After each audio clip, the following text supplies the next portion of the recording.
Two-Face here, and I'm back from my break, and this time I'm back with another reaction video, and this time I'm reacting to Frederick the Great, the Battle of Neuensund, don't know how you pronounce it, 1761 by House of History.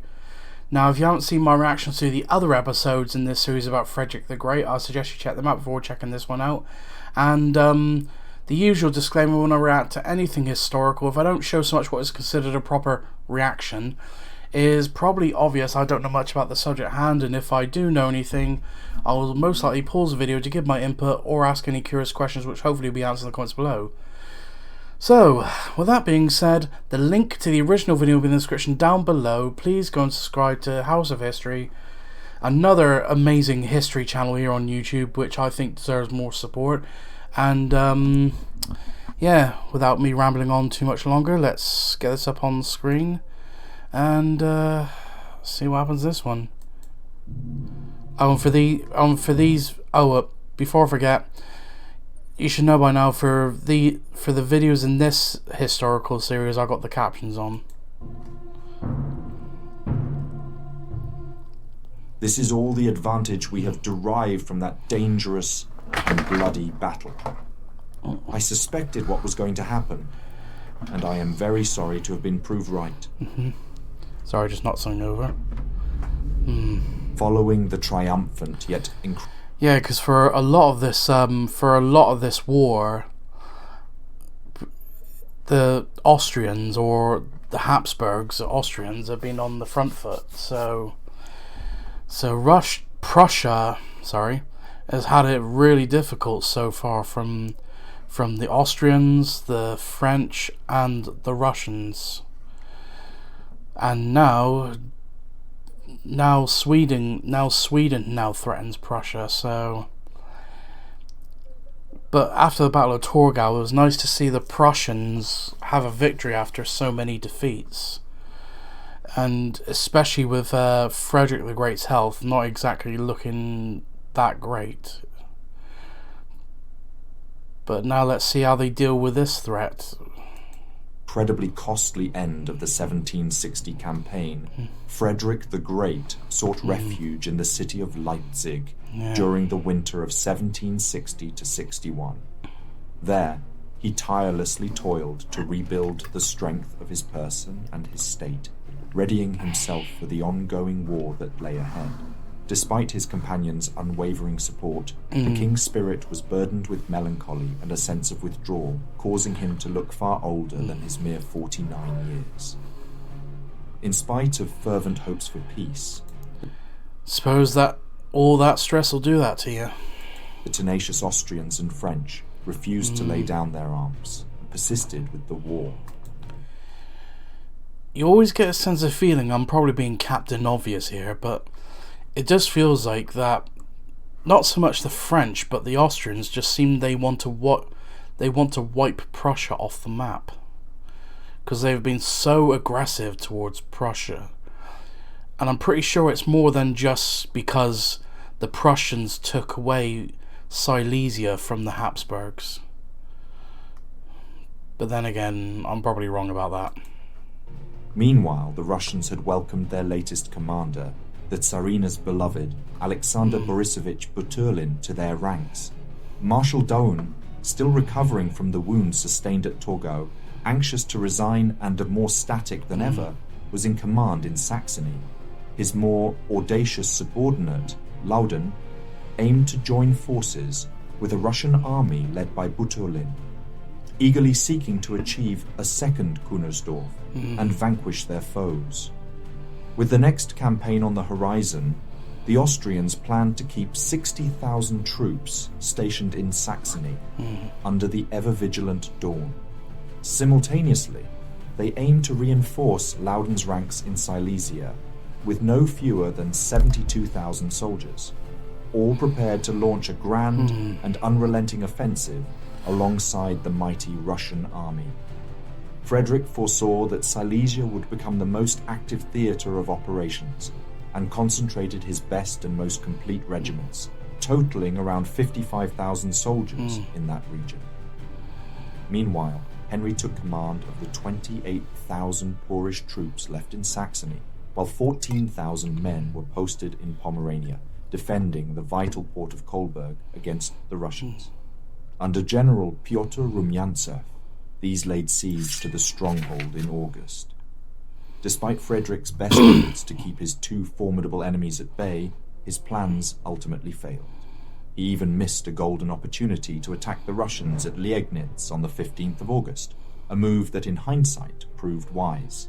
As fate would have it, the combined Allied force numbered a staggering 130,000 soldiers. Amidst this sea of enemies, Frederick meticulously constructed a secure refuge for his relatively small army of 55,000 men. After Buturlin's arrival and his successful link-up with Loudon 4 days later, the newly joined commanders showed a great reluctance to launch an attack. Although Frederick had predicted that Loudon would force the issue, it was not to be. He confided in Prince Henry that the Russians still have no desire to attack, but I think Loudon will force them to. Indeed. Which you would think so, because they have an overwhelming advantage. But then if Frederick the Great is here, then, and judging by these hills on this map, there might be like a great way to defend against both of these forces after they've gone past Schweidnitz. The Austrian commander made several attempts to break through the Prussian defences, but Frederick was ready. He ordered his army to retreat to a fortified camp at Bunzelwitz, strategically located to the northwest of Schweidnitz. Prussian soldiers worked tirelessly for 12 hours a day, around the clock, to construct an impenetrable network of trenches and palisades. The Saxon Captain Thielke was so impressed by their efforts that he reported admiringly. In this location, the Prussian army stood on a series of low and mostly gentle eminences, which were utilized in a masterly fashion. The approaches were by no means physically insurmountable, but what rendered them difficult to reach were the little streams, the swampy meadows, and the enfilading and grazing fire from the batteries on every side. The triumphant campaign thus far had cost the Prussian army a mere 8 casualties, 2 hussars and 6 free battalion men. With his focus still firmly on Upper Silesia, Frederick moved his army on August 5th to the central position of Strehlen, within a single march of the Upper Oder, and equally distant from his fortresses at Breslau, Neisse, and Schweidnitz. Breaking into Schweidnitz would have been a costly endeavour, with its 460 pieces of artillery guarding the fortress. The Russians, it seemed, had blinked first. Buturlin initially told Loudon he would cooperate in a joint attack, but his confidence wavered, causing him to have second thoughts. It wasn't until September 9th that he finally gave up, retreating his army back east to the river Oder and beyond. In an effort to encourage him to leave, Frederick dispatched General Dubislav Friedrich von Bock with a corps of 8,000 troops to raid the Russian-based areas in western Poland. Buturlin's departure left Loudon with a formidable force of 80,000. Correct me if I'm wrong, but I don't know how much risky move this is, because especially it being in Polish and Lithuanian territory.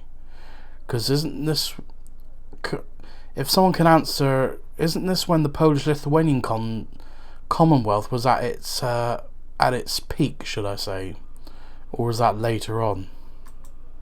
Regulars, positioned on the hill slopes at the southern edge of the Silesian plain. Although Frederick held a low opinion of Loudon's abilities, he deemed it safe to leave the Austrians in their camp and move closer to Neisse, where provisions were abundant. At this point, the uneventful campaign should have come to a close, with both sides settling into winter quarters. Frederick, in fact, believed it was over. In a letter to Prince Henry on September 27th, he asserted that it was next to impossible for the Austrians in Saxony to attempt another raid on Berlin, now that the Russians had departed. As for the Austrians in Silesia, he was confident there was nothing to worry about. But Frederick was wrong. In the north, the Prussians faced a particularly aggressive Russian problem. In mid-September 1761, the relentless Russians descended upon Pomerania, laying siege to any stronghold used as a communication line between Stettin and the besieged Kolberg. General Platen was constantly harassed by separate Russian contingents roaming the region. In response, a Prussian corps, led by Major General Stotterheim, received the call to depart from western Pomerania and secured a strategic vantage point at Stettin. With unwavering loyalty to the crown, Stotterheim rallied his troops and embarked on a perilous march towards the coveted position, leaving behind only Hussar General Wilhelm Sebastian von Belling and his loyal corps to fend off the impending Swedish invasion. Wow. The Swedes had amassed a modest army of 13,791, including 3,098 cavalrymen and 1,152 infantry soldiers. Now, this might be a bit... I might have say this the wrong way, but it's not often you see a European army where there's more cavalry than artillery. So, hang on. The departure of Stutterheim. Oh, it doesn't say how many infantry. But usually, most European armies don't have this many cavalry. Presented a golden opportunity for the Swedish field marshal, the esteemed Count Augustin Ehrensvärd, to seize the initiative and strike a decisive blow against Belling's outnumbered forces. The Swedish army united under the leadership of two commanders, Lybecker and Sprenck-Porten. It advanced towards Belling's corps in a pincer movement. On September 17th, Belling launched a daring assault on Lybecker's column, engaging them in a fierce combat at Kosabroma. His bold attack nearly succeeded, but he was ultimately forced to retreat. Wow.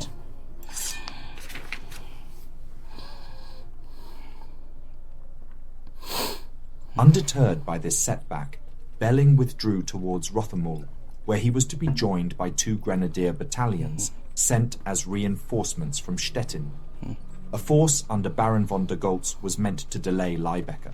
Meanwhile, on the same day, Sprenck-Porten's vanguard relentlessly pursued Major Nobelsdorff's detachment, consisting of 200 infantry and 50 hussars, who had been defending a stronghold close by and were now on their way to link up with Belling. Sprenck-Porten sent a battalion of Skaraborg infantry towards Rothermühl, as it became clear the Prussians would converge here. On the 18th of September, Belling, leading his vanguard, arrived at Neuensund, opposite of the Skaraborg's infantry battalion that held Rothermühl, just 6 kilometers to the east. With the 3 companies, Freie Infanterie von Hort, Hullesen and Kennewitz, and 100 hussars by his side, Belling knew that the time for action was at hand. Though the Swedish positions were unyielding, Belling's vanguard unleashed a deafening cannonade upon their enemy, causing mayhem without attempting to launch an all-out assault. Belling waited with bated breath for the arrival of his remaining infantry, 5 companies, and 2 grenadier battalions from Passau. The 2 battalions, however, were delayed, and Belling's senses were suddenly awoken by the sounds of a fierce engagement at his rear. Lebecker's column had engaged the detachment left behind to delay his advance. The 2 companies and 2 squadrons were under attack, making it all the more crucial for Belling to act quickly. Belling had to defeat Sprenck-Porten in order to have any hope of victory. Lybecker, sensing that he was outnumbered, limited his action to musketry fire, hoping for Sprenck-Porten's arrival. As the sun reached its highest point at 11 a.m., the 2 grenadier battalions arrived at Neuensund. Without a moment's hesitation, Belling commanded them to launch a flanking movement against the forest. At the same moment, Sprenck-Porten's main corps appeared on the road from Wilhelmsburg, ready to launch a fierce counterattack. The Swedish grenadiers stood resolute in the centre, Frikompani Lille and Sprenck-Porten on the right wing, and Frikompani Lundberg and Ehrenhielm on the left wing. The cavalry and the rest of the infantry stood ready in reserve, awaiting the battle cry. As the two armies drew nearer, the tension was palpable. The Prussian forces were arranged in a formation, with Grenadier Battalion Ingersleben leading the charge, flanked by Grenadier Battalion Rothkirch, Free Infantry Hort, and the Belling Hussars. As the lines collided, the sound of swords clashing and muskets firing filled the air. Grenadier Battalion Ingersleben charged towards Fricompagny Lille, breaking through and pushing forward with great force, leaving the rest of the Prussian forces behind. Ingersleben pressed forward so quickly that they soon found themselves isolated and in danger. Sprengporten's younger brother, Goran Magnus, cunningly outflanked them, trapping them in a small wood where they were attacked on every side by the Swedish infantry, including the fierce 1st Swedish Grenadiers, Fricompagny Lundberg and Fricompagny Silfverstroms. Despite their bravery, Grenadier Battalion Ingersleben was forced to retreat, losing 2/3 of their men. The Prussians were forced to withdraw, fearful of being caught between the two Swedish columns. They retreated to Taschenberg and Geren, sending the two Grenadier battalions back to Paswalk. As the sun set, they marched westwards and then southwards towards Strasbourg. The Swedish columns of Liebecker and Sprengporten united at Schönhausen and marched back to Waldeck and Strasbourg. The battle was not without loss, with the Prussians losing around 350, including 11 NCOs and 287 men from Grenadier Battalion Ingersleben. Grenadier Battalion Rothkirch, too, shed blood for their cause, losing 2 of their own and 1 officer, as well as 3 privates wounded. The Swedes, in turn, also felt the sting of battle, losing 1 of their own officers, with 37 of their men paying the ultimate price. 5 officers and 76 men fought bravely through their wounds, while 9 remained missing, and 26 were taken as prisoners of war. Despite the intense struggle, the outcome of the battle had little influence on the greater war effort.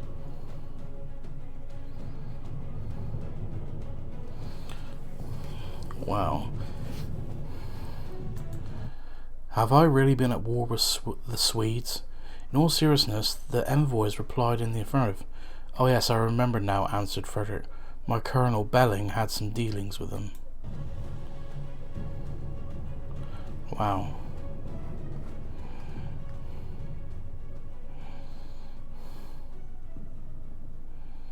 The combat at Neuensund was but a mere footnote in an already slow campaign. Nevertheless, for Frederick, 3 more incidents would come to pass that year, 1 welcome, while the other 2 were decidedly not. Oh dear. The first of these was a brilliant piece of work by General von Platen and his corps of about 8,000. On the 15th of September, they fearlessly attacked the main Russian supply base at Gostin in Poland, causing great destruction by destroying 5,000 wagons and taking 1,845 prisoners and 7 artillery pieces. Unbowed, they moved on towards the Prussian fortress of Kolberg on the Pomeranian coast, continuing to disrupt the Russian supply lines as they went. Yet, the exultation of the victory at Gostin was short-lived, for news of a tragic calamity followed closely on its heels. On the 1st of October, the dreaded Loudon launched a sudden night attack and captured the impregnable fortress of Schweidnitz, leaving Frederick stunned and bewildered. The significance of this loss was not lost on him, for Schweidnitz controlled the passes from Bohemia via Friedland and was the key to Lower Silesia. To make matters worse, the fortress of Glatz, which covered the routes from Königgrätz to Neisse, had already fallen into Austrian hands. As the year drew to a close, a series of ill-fated news had cast a shadow of gloom over the land. The mighty fortress of Kolberg, a bastion of defense against the enemy forces, had fallen to the Russian invaders on December 16th. With this critical stronghold now under their control, the Russians had gained a vital port that would allow them to transport their supplies and troops with ease. It was a dark moment for the defenders of the realm. For the first time in ages, the Russians could bask in the warmth of Pomerania, and the Austrians could bide their time in Silesia, safe from the biting cold of winter. Meanwhile, in the heart of Saxony, Prince Henry's camp at Meissen had been overrun by the relentless forces of Dawn, forcing him to retreat in disarray. The only flicker of hope in the midst of this dreary winter was the sight of the French forces, who had retired to their quarters in November after an extended and arduous campaign. The French had hoped for more significant gains that year, but alas, they were left empty-handed, their efforts dashed against the unyielding defences of the enemy. The year 1761 was a sombre one, with no major battles fought on the main Eastern Front, save for the clash of arms that erupted on the 16th of July near the River Lieper in Wellinghausen. Here, Prince Ferdinand and his forces emerged victorious, dealing a decisive blow to the enemy. Though the campaign persisted, this triumph ensured that the enemy would not taste the sweet fruit of victory in Hanover that year. Despite the apparent lull in the fighting, there was a sense of weariness that hung over the Allied forces, as they found themselves trapped in a repetitive cycle of strategy. As the days grew shorter and the winter chill crept in, Frederick and his army sought refuge in the royal Schloss at Breslau, where the mood was as dark and gloomy as the war itself. Frederick was plagued by headaches and despondency, and the palace itself lay in ruin, testament to the devastation wrought by Louden's bombardment in the previous year. Never before had the Prussian army been forced to retreat so far into Silesia, and the Austrians seized the opportunity to establish their troops in cantonments on the Prussian side of the border, marking a turning point in the war. The tides of fortune were shifting, and there was no reason to assume next year would bring any more positive news. Thank you very much for watching this video. Please leave a like, it really helps out the channel. If there is a topic, battle, or person you would like to know more about, let me know your thoughts in a comment. I would also like to thank all my patrons and channel members for their generous support. Okay, and that'll do it. This has been another great episode by House of History, and if you like this reaction, please like, comment, and subscribe, and I'll see you in the next one.